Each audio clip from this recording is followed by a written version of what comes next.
Alrighty, now on Brookland News Live, a live look there as we stand by for Minority Leader over in the House, Hakeem Jeffries, to speak. Plus, right now, Don Lemon pleads not guilty to charges by the federal government. Officials speaking out there in St. Paul, Minnesota, or monitoring the latest on that, and we will bring you a live report there from just moments. And the search for Savannah Guthrie's mother, Nancy, continues. The latest developments on that. Brookland News Live starts right now. It's time for all the news you need and more. Brookland News Live starts right now.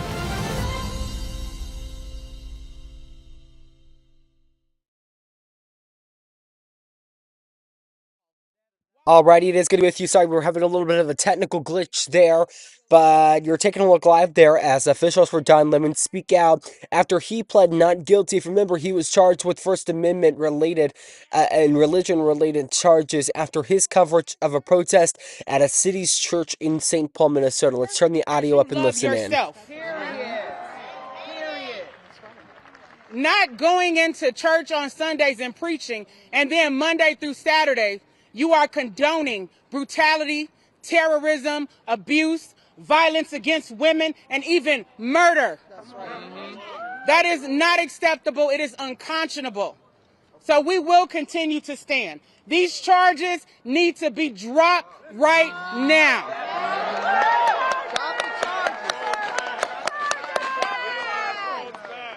How can the Trump administration and the federal government claim to care about justice when they are protecting pedophiles? They're protecting rapists. They're protecting people who have intentionally harmed women and children. And just because these people claim to be powerful, they claim to be billionaires, they are not above the law. That's right. So to have the Attorney General, Pam Bondi, sitting in Congress protecting these people shows why she is unfit to serve as the Attorney General of the United States. And let's not talk about Kristi Noem, who does not have the requisite law enforcement experience against terrorism, or anything else that would qualify her to serve as the Secretary of DHS. This was not a merit-based hire. This was a political appointment that has caused a catastrophe in the state of Minnesota and across this nation. So Kristi Noem must go. Now! And then let's not talk about Vice President J.D. Vance, who is married to an immigrant woman, but who is weaponizing his position and the power of the law against our immigrant neighbors. It's unfair, it's not right, it's unconscionable. And this man is an attorney, and he had the nerve to misstate the law, claiming that the ICE agent who killed Renee Good has absolute immunity. Wow. That is a lie from the pit of hell. If you are going to be in a position of power, then you need to respect the rights of the people, the rights of the Constitution, and our democracy. They need to be calling for the immediate arrest of the ICE agents and the federal agents who killed Renee Good and Alex Preddy. That's right. So at the end of the day, we stand for the people of Minnesota and across this nation. We stand for the voiceless. We stand for the vulnerable. We stand for those who have had their voices silenced, who've been terrorized, who've been abused, who've been bullied, who've been mistreated. We stand for all of those on the margins. And we center our power as the people. So again, we will continue to fight these unjust charges until they are dismissed. Amen. All power to the people. Alrighty there, officials for Don Lemon speaking out there. We wanted to jump on the air early here just to make sure we got you all coverage of that. We are going to continue listening in as it appears they are having a few other speakers. Let's listen in. Land of the free and you are seeing the home of the brave. That's right. You want to know about people who really care about our humans, care about our people, and care about our Constitution?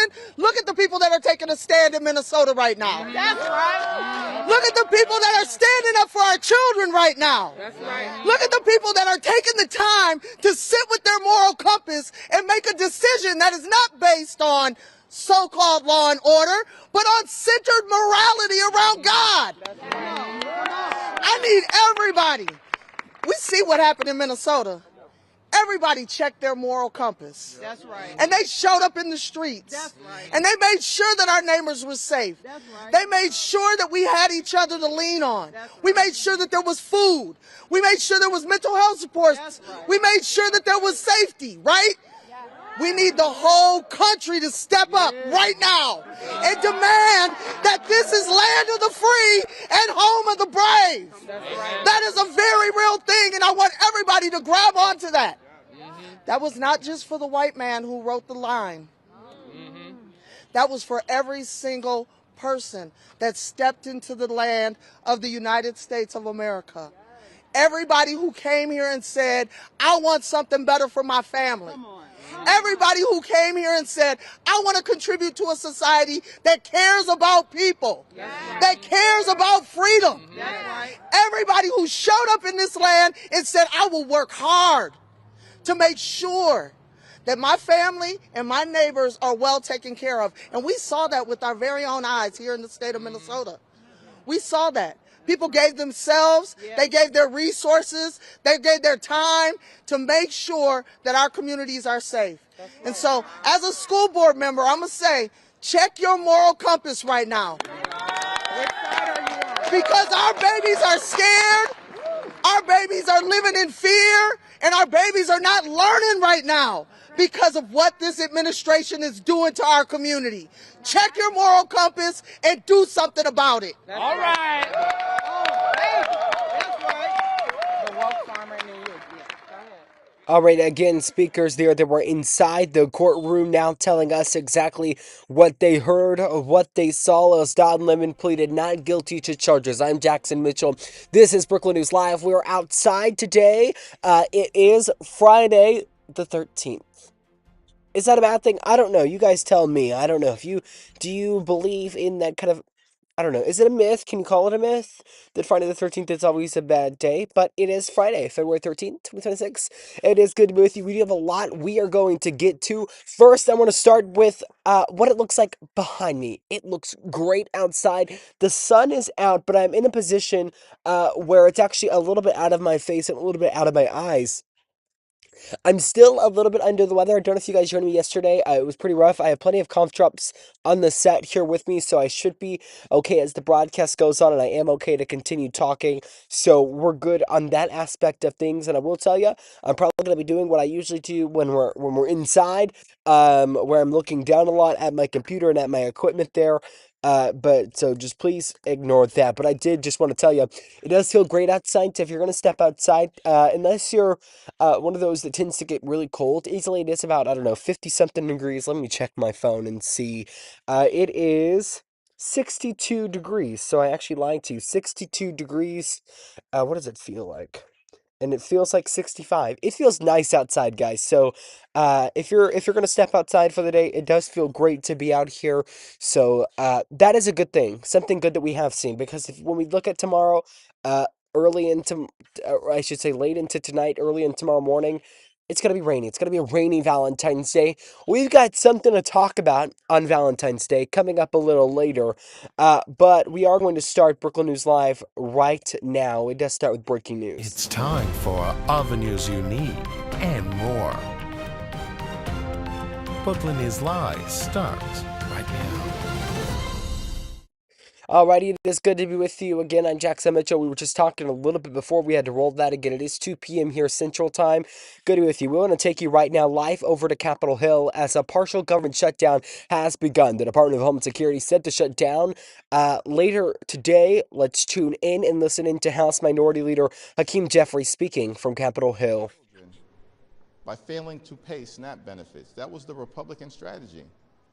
It was the Republican strategy to try to constrain flights all across America Again, in the fall, they were doing this because they didn't want to make health care affordable for tens of millions of people. This is extraordinary stuff. And now they don't want to get ICE under control. They don't want to make sure that taxpayer dollars aren't being abused to violently brutalize American citizens and in some cases kill them. So we're going to continue to hold the line on behalf of the American people. And it's on Republicans. If the Coast Guard shuts down, if FEMA is shut down, and if TSA is shut down. Thanks. If DHS is shut down on February 24th, do you think that Trump should postpone his State of the Union? That's an open question. We'll have more to say about that next week. When it comes to the line of communication between you and the White House, 2 weeks ago, part of your argument for why you didn't support what came up from the Senate was that Trump never engaged with you. Has that line of communication, even if not with Trump directly, improved at all? Well, there's communication staff to staff between the White House and House Democrats. And we've reiterated again to both House Republicans and to the Trump administration, no one speaks for House Democrats but House Democrats. And if we're going to arrive at an agreement here, obviously it's important for everyone to be at the table. That's 5 corners. That's the White House, that's the House Democrats, that's the Senate Democrats, that's House and Senate Republicans. If we're going to do the types of things that are necessary to get ICE under control. Could you just go back to what you said at the top about the judicial warrants? That seems to be just a real hard line on both sides. And I just want to back up and say it did sound like there was a little bit of movement yesterday from Leader Thune on masks, where he suggested the idea of, some with the doxing issue. It seemed like perhaps he had said, there might be a landing place, or maybe marrying some. I don't know exactly, but can you just go back to the issue of the warrants, and is there any kind of landing place?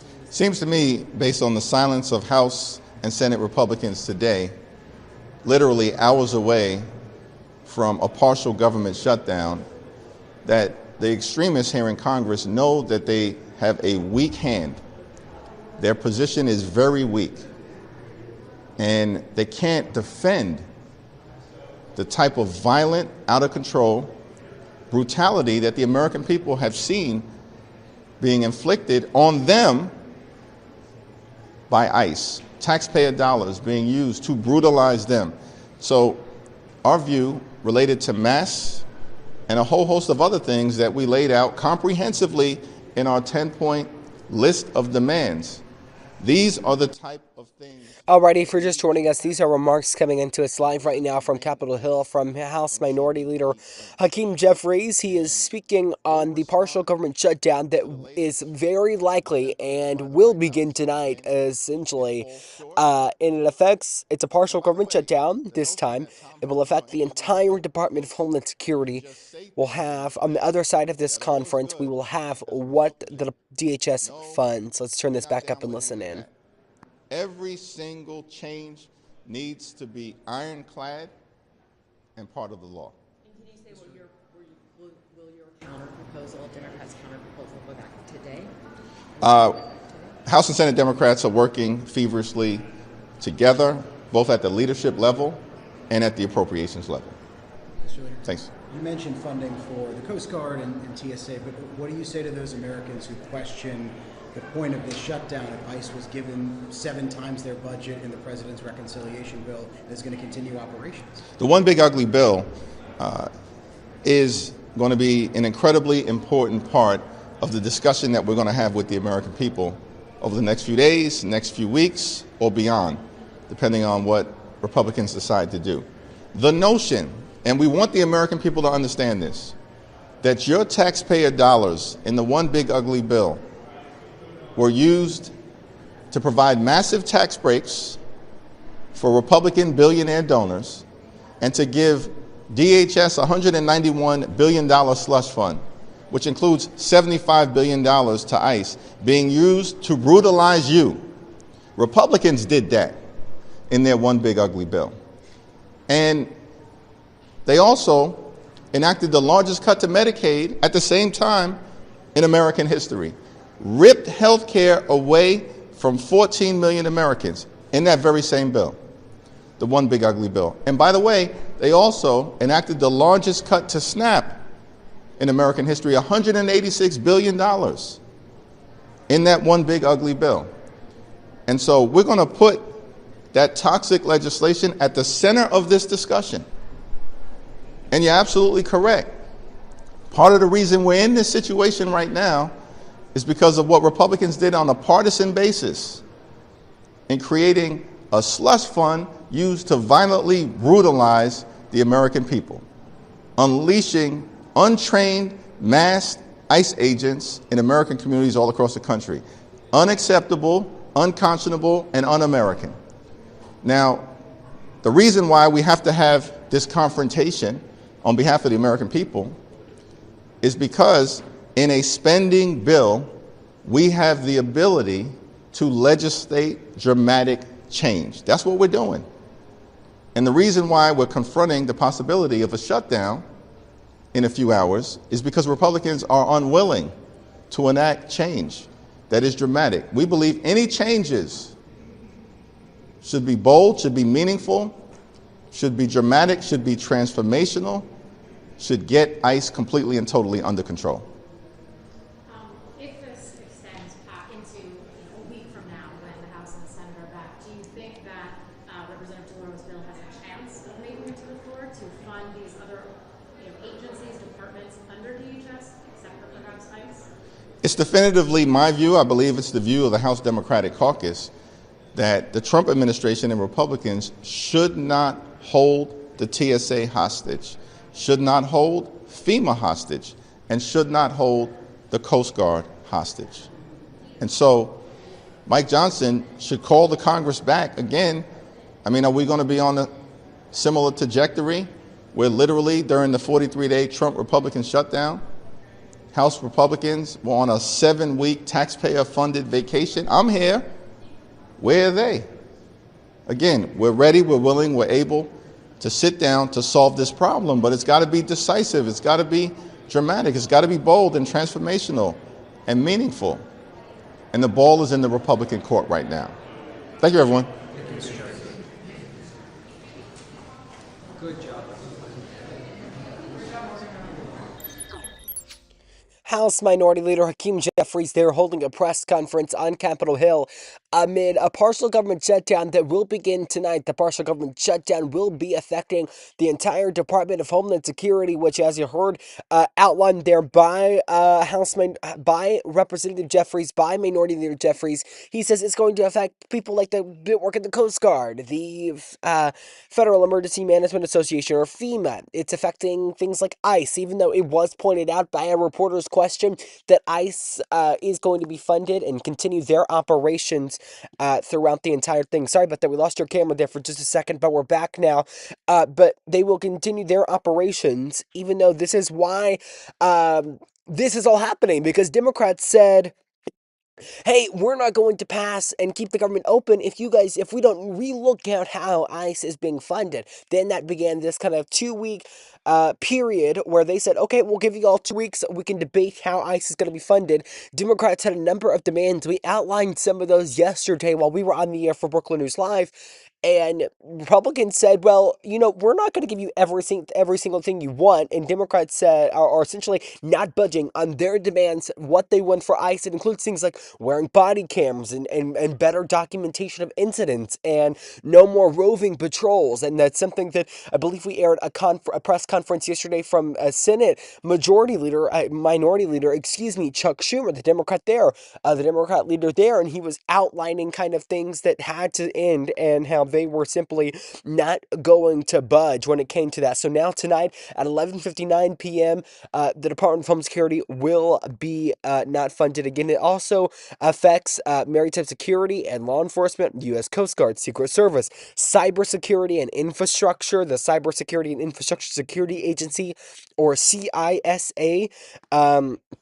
So a lot of things are going to be affected there once the Department of Homeland Security ends up being shut down, which, as you heard also outlined there, they're on a recess. Congress is on a recess right now. You heard Hakeem Jeffries saying, well, I'm still here. Why can't you just call us back in? They will be on recess until February 23rd, which is a day before the State of the Union address that President Trump will give. And I was thinking about that. We're going to be airing that, but I will be out of town. So we're going to have to determine how I end up doing that, if I end up airing it, depending on just kind of the situation that is going to be playing out there. Want to take you back to this live shot we were watching just before 2 p.m., where Don Lemon, moments ago, last hour really, towards the end of it, has pled not guilty to charges after his coverage of a protest, an anti-ICE protest at City's Church in St. Paul, Minnesota. We've been following this throughout the day. If Don Lemon speaks from outside that federal courthouse, we will bring you that live. We do know before the hour Brookland News Live began, we were on the air still, bringing you coverage of other officials and supporters of Don Lemon speaking. We do want to turn now to a few of the other stories we're following right now, including it is now day 13, almost day 14, that is tomorrow, of the search for the mother of NBC Today Show host Savannah Guthrie, her mom, Nancy Guthrie. She's been missing now for so long. They're continuing to search for her desperately. We'll put this photo up that we've been using throughout the last little bit. There you go. If you have any information on her, you can call 1-800 call FBI. That's where the FBI wants everyone to field tips. There's also a sheriff's department's number that you can call as well. I want to play a clip. Caroline Levitt appeared on Fox News this morning and addressed excuse me here, we are having some issues with our camera. It should come back to you. There we go. I'm sorry if that keeps happening. Every time something moves on our little table here that we have set up, it's having some issues, so we'll try to fix that. But again, I want to play a clip from Caroline Levitt. This morning on Fox News, she addressed a question about the FBI, a report that suggested maybe the FBI and the Pima County Sheriff's Department weren't working together. Take a look here.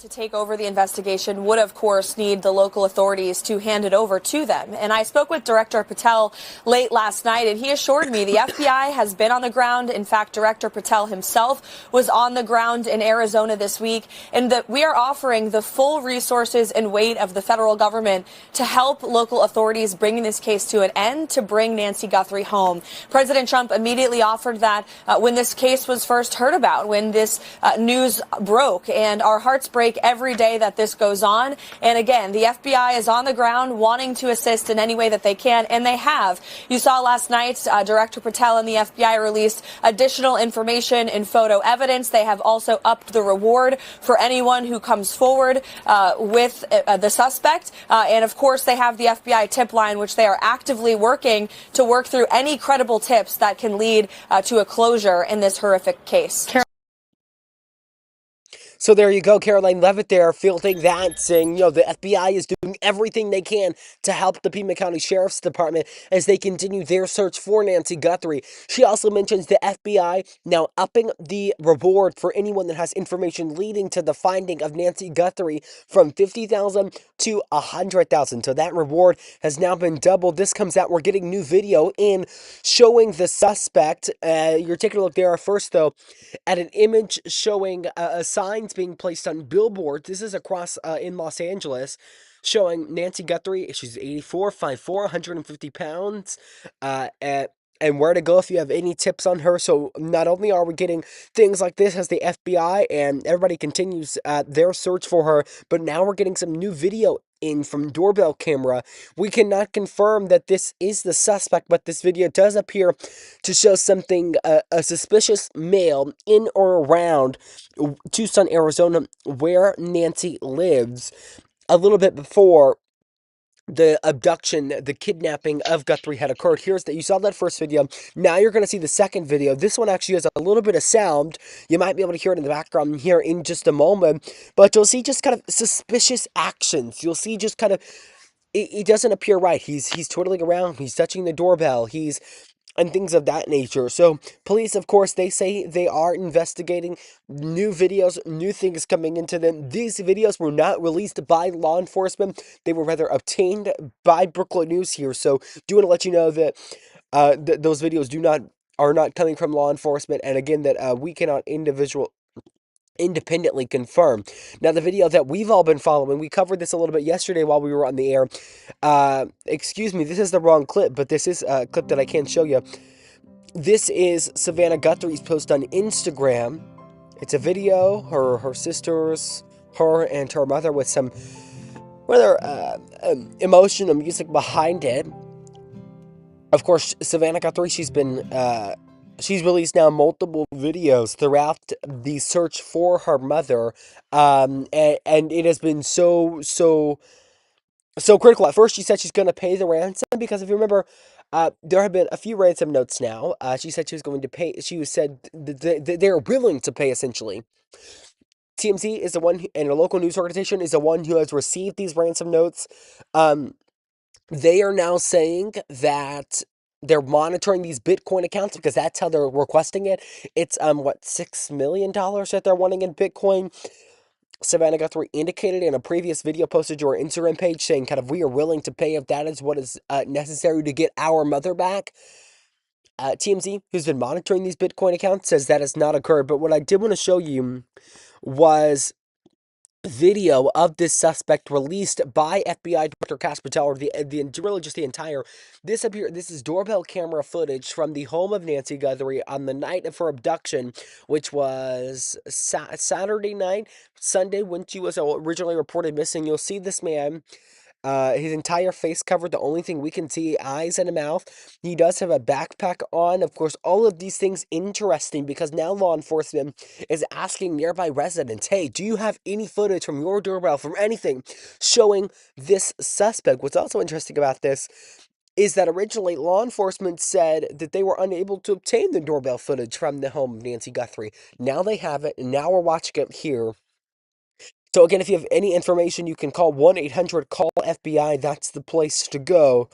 If you have any information that could lead to the finding, just anything that is a possible lead for law enforcement that could lead ultimately to the finding of Nancy Guthrie. 1-800-CALL-FBI, that tip line. We are going to sneak in a quick break here. We will be back with, of course, our continuous coverage on the search for Nancy Guthrie. Not only that, we will be back with more headlines and more news. That's all coming up. We got a lot still to come, guys. I'll note, we're talking about this new picture revealing some information that the DOJ is tracking about Congress members searching through the unredacted Epstein files. That and more when we come back.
Alrighty, welcome back live here into Brookland News Live. Jackson Mitchell bringing you continued coverage on this Friday, February 13th. Friday the 13th, guys.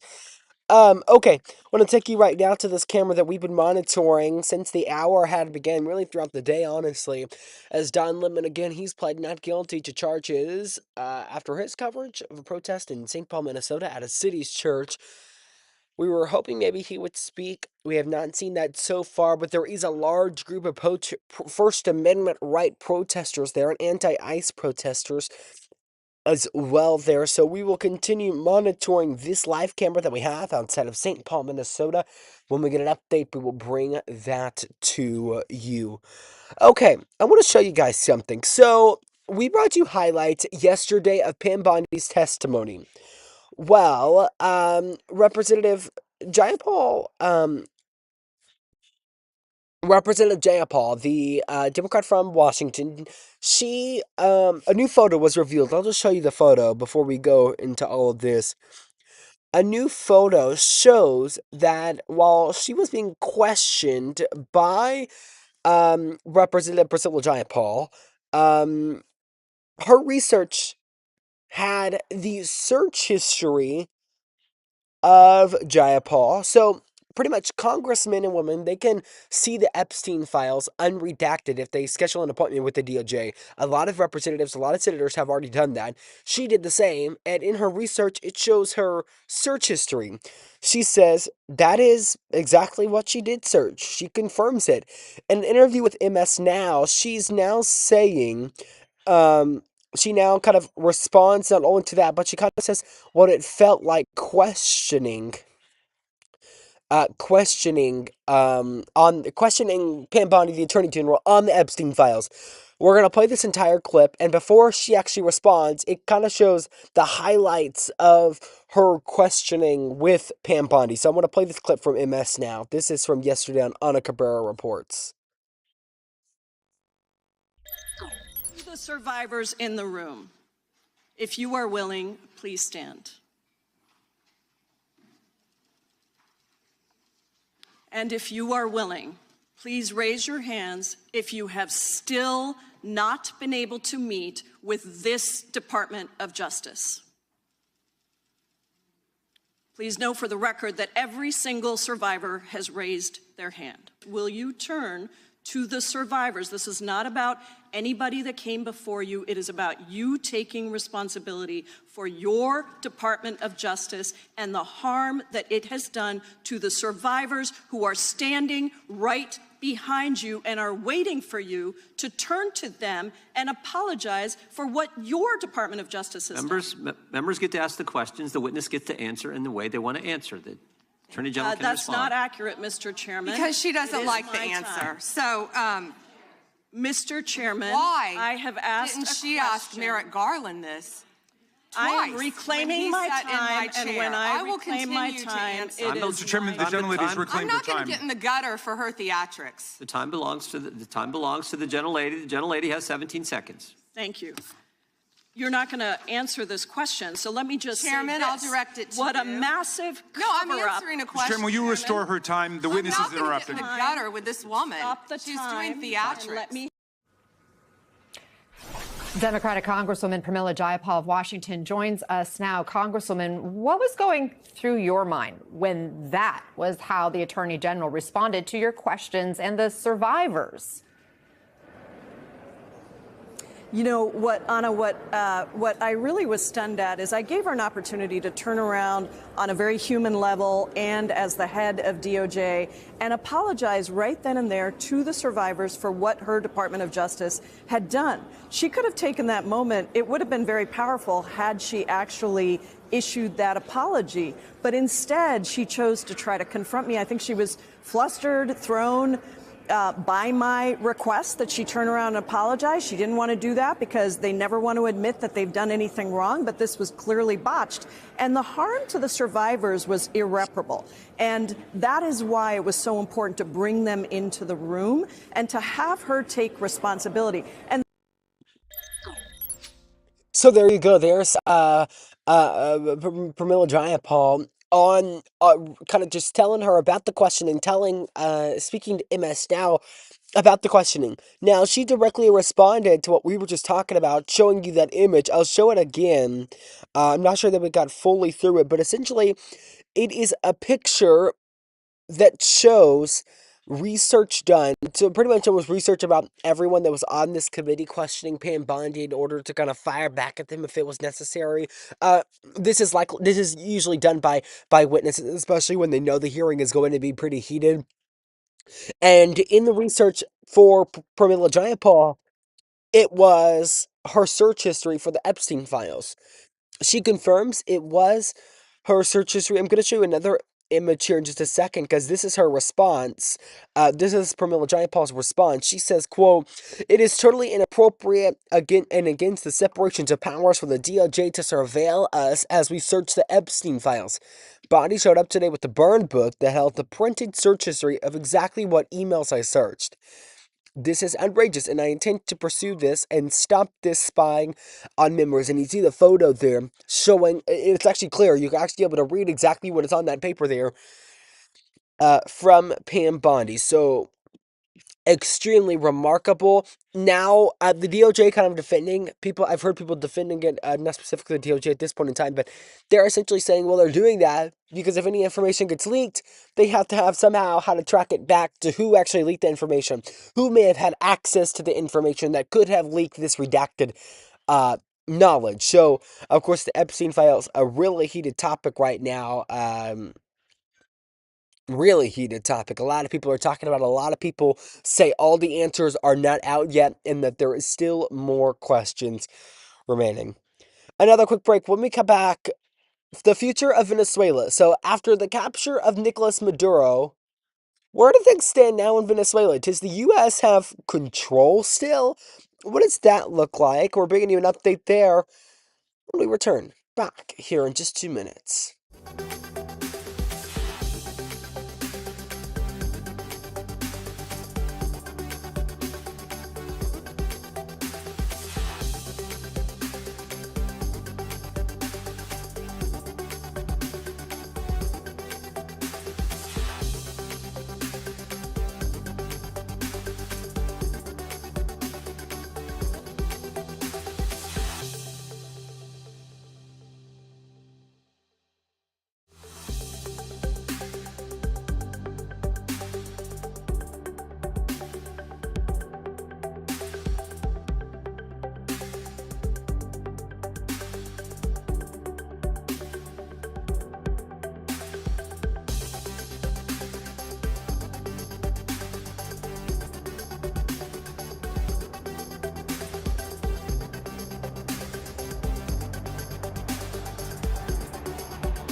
Alrighty, welcome back live here into Brooklyn News Live. I want to take you right now to our live camera from our dot or I Drive Arkansas camera. We're live there in Brooklyn. Just take a look at the Sonic and the McDonald's.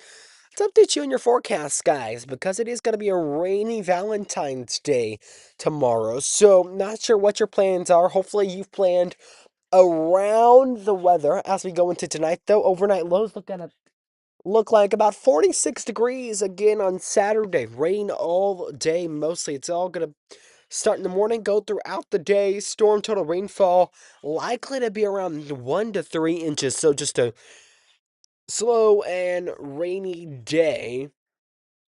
As we go into Sunday, AM showers. It's going to be a high of 59, a low of 42. Saturday, going back to Saturday on that rainy Valentine's Day, a high of 57, low of 52. So, heading outside tomorrow, make sure your plans are indoors and not outdoors. I know today, what's today? Galentine's. Today is when the girls celebrate Valentine's with their best friends. So if you're doing that, you might have gotten lucky and able to do it outside. And I don't know, maybe if some people work on the weekends, they planned it.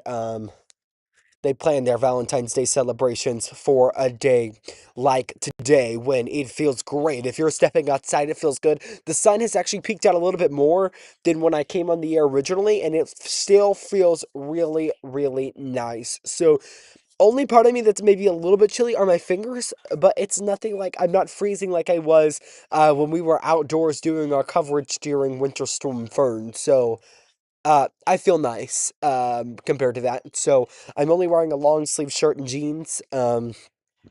So that is nice to finally not have to be completely wrapped up. Want to turn our coverage right now to the future of Venezuela. So I'm gonna play you a few interview clips. Maria, Corina, excuse me. Um, Machado, she spoke out in a CBS Face the Nation interview a few days ago. It was actually about 2 weeks ago now, two sad days ago. Um, she's speaking out because the Venezuelan election, so results and her campaign, a lot of Venezuelan people, they say she won the election. Meanwhile, a lot of people saying that the Maduro actually, a lot of people saying Maduro lost, Machado won the election, but Maduro ultimately kept his hand in the role. I'm gonna play a clip for you from her. Actually, we're gonna do this opposite. We're gonna play Delcy Rodriguez first. Delcy Rodriguez she now says she's leading Venezuela after the capture of Maduro. I want to play her interview. I know this is a lot of names, a lot of confusion here, but this is Delcy Rodriguez. She was the vice president under the Maduro regime. Now she is has taken over. Let's play her interview. Well, I can tell you I am in charge of the presidency of Venezuela, as it's stated clearly in the Constitution of Venezuela. And from the amount of work that I have, from how busy I am, I can tell you it's very, very hard work, and we're doing it completely day by day. And let me ask you a little bit about the relationship. President Trump has said that he told your administration, quote, "We'll do whatever you need." That you told the administration that we'll do whatever you need. Are you taking direction from President Trump? Mira, he conversado en 2 oportunidades por teléfono con el presidente Trump. He tenido contacto. So I can tell you I have had 2 phone calls with President Trump and many more with Secretary Rubio. We have, in every single phone call, have had very respectful conversations, and we have kept a high level of cooperation. And so yes, I can tell you that President Nicolás Maduro is the legitimate president. I will tell you this as a lawyer that I am. They are both, President Maduro and Cilia Flores, the First Lady, are both innocent. We have, and I will refer right now to the DEA reports that have repeatedly stated that Venezuela is not a relevant in the drug traffic towards the United States. En materia de droga establece de igual manera que Venezuela no es relevante. We have also 27 reports from the United Nations stating that Venezuela is not a relevant country when it comes to drug trafficking towards the United States. We know that less than 5% of drugs go through the north of the Caribbean, and that 70% come from the equator. Que la situación se haya desarrollado de esta manera. Y creo profundamente en el diálogo diplomático. We regret immensely this situation, and I must say that I believe completely in the peace, in diplomacy of peace, and the dialogue of, diplomacy and political dialogue. I do not believe that the diplomacy of the microphones. So you heard her there. She does not believe in the diplomacy of the microphones was her last sentence there. Interesting, because so now she says pretty much U.S. is not leading our country. Yeah, we fielded calls from people like Marco Rubio, from people like President Trump, but they're not leading our country. She says, though, that maybe there was this indication that she would do everything that the United States wanted her to do, whatever that was. Meanwhile, so now I'm going to play a clip from Maria Corina Machado. So, to give you guys some context, I was trying to give it to you before the break, but it may have been confusing, so I'll kind of refresh your brain here. So, there was an election held a little before Maduro's capture by the U.S. A lot of people say that Machado won, even though Maduro stayed in power. Let's play this clip. This is Machado kind of saying something a little bit different. I don't know. Listen in. That the pressure is being taken away. Actually, everything Delcy Rodriguez is currently doing is because she's complying with instructions she's getting from the United States, and important steps are being taken. So I think that the message has been delivered, and so far we're seeing the results in the actions taken by the regime, and also in the mood and energy that it's growing within the Venezuelan population. Are you or is anyone in your movement in touch with Delcy Rodriguez, who's the acting president of Venezuela now? No, not directly. No. Why not? Well, we had offered, since we won the election by a landslide, that we were willing to agree in the terms of a negotiated transition. They refused. In the country, they decided to unleash the most cruel, brutal repression wave. Okay, so that's the update there in Venezuela, where things stand there. Currently, Delcy Rodriguez leading that country, maybe taking some words from people like Secretary of State here in the United States, Marco Rubio.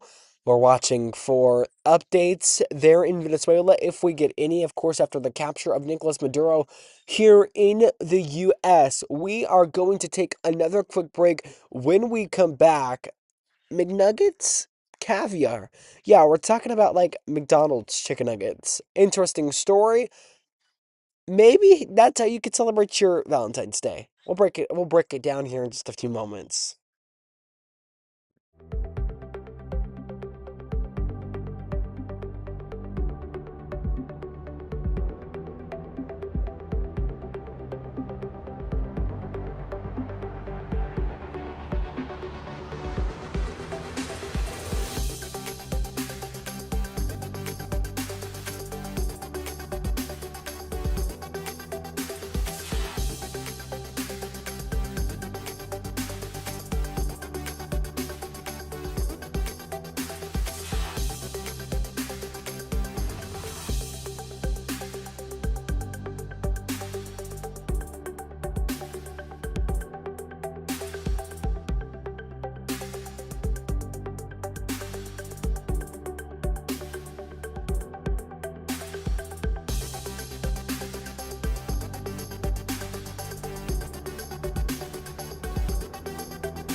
Alrighty, welcome back live here into Brookland News Live. You were taking a live look right there at the chicken coop right here in outside of Brookland News headquarters. There you go. There's a live look there. Something a little peaceful to look at on this. Oh, in the chicken appeared to have moved from our frame.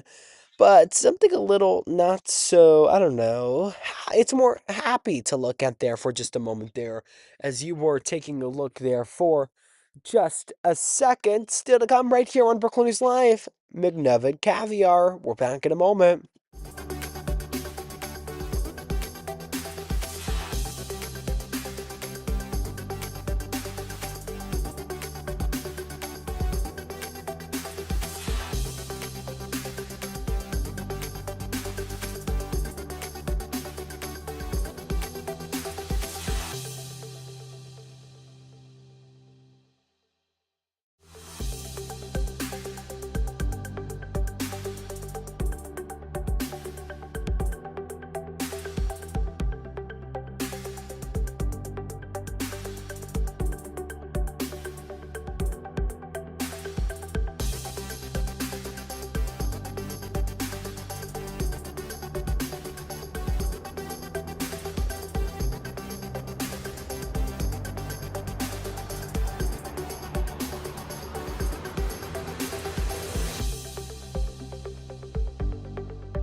Alrighty, welcome back live here into Brooklyn News Live. Good to be with you there. The sun, so where I'm at, the sun's actually coming in from behind me. It's really, really bright, so I'm unable to see my computer screen completely here, or my camera, so give me 1 second. I'm gonna try to get this together for you guys. I want to play a video for you. Let me make sure, okay.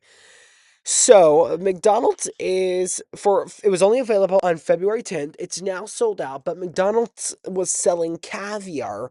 It was being paid for by them from what I've researched on this, but it came with like a caviar kit.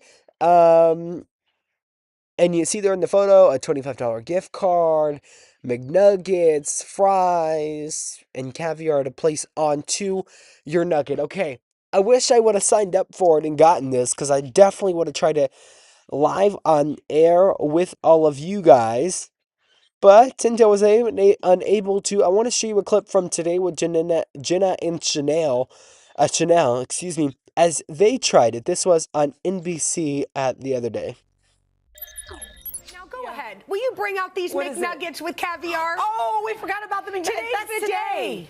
Just in time for Valentine's. This is for real. McDonald's is dropping McNugget caviar kits today. Really, the kits include a $25 gift card, a tin of caviar. You get a mother of pearl spoon, creme fraiche, all the things. Okay, so you can get a kit if you're lucky. You have to apply online.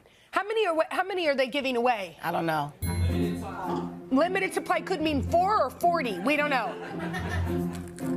You know how I am about trying stuff.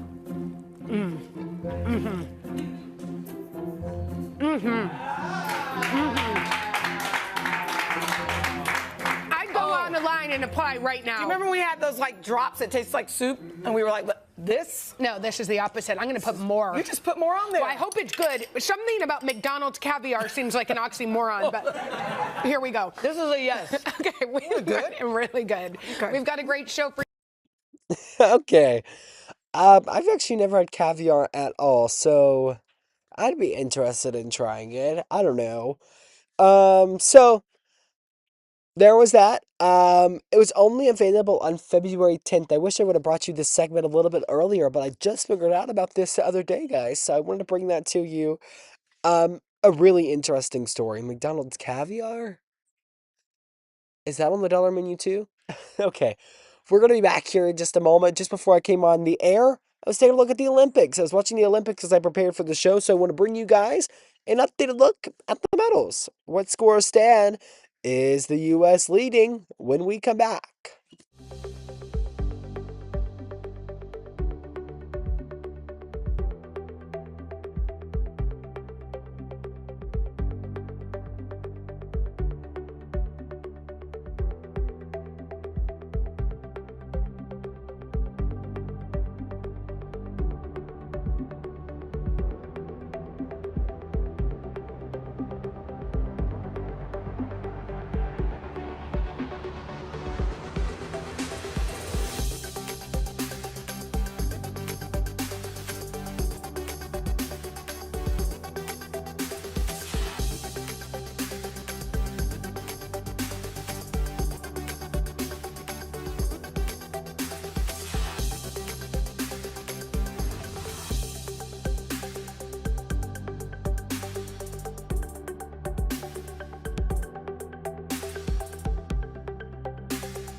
Alrighty, welcome back live here into Brookland News Live. Sorry.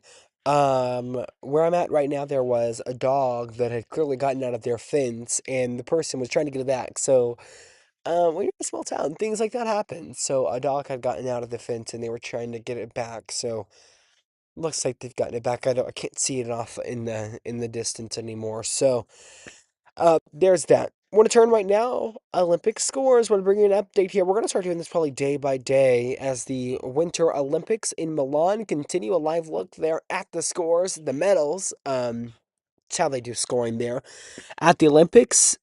Sorry, I'm having to get a little close to my computer here. In the lead right now, Norway with 8 gold, 3 silver, 7 bronze, 18 in all. Tied with Italy with 6 gold, 3 silver, and 9 bronze.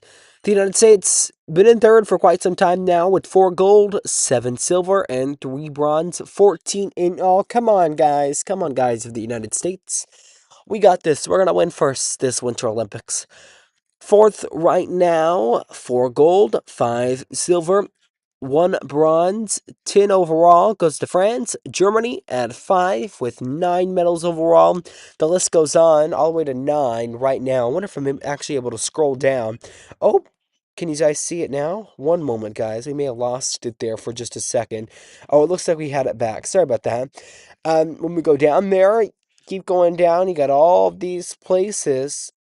You got Belgium and Finland who only have 1 medal. I will note, not every country participates in every single medal, so that is also key to note there when we talk about that. Okay, we're going to wrap a little bit early. I'm outside, so instead of being here for the whole hour, I'm going to go ahead and handle some other business. Get ready for Monday's show. We got to start doing that. We're always prepping early for the shows ahead of us. Remember to stay up to date on the news as it happens. Go over to brooklandnews.com and follow our social media pages there that have been scrolling the entire broadcast on the bottom side of your screen. So follow us there. Remember, we're going to be trying to do better here, but I will tell you, I'm going to be going out of town from like February 24th to beginning of March.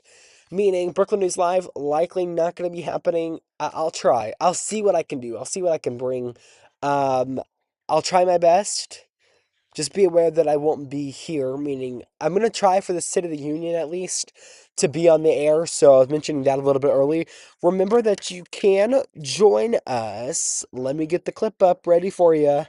Weekdays, 2 p.m. I try to be here almost every day. I don't know. Sometimes I find it a little hard. And, earlier this week, I took Monday off. Then I ended up being sick.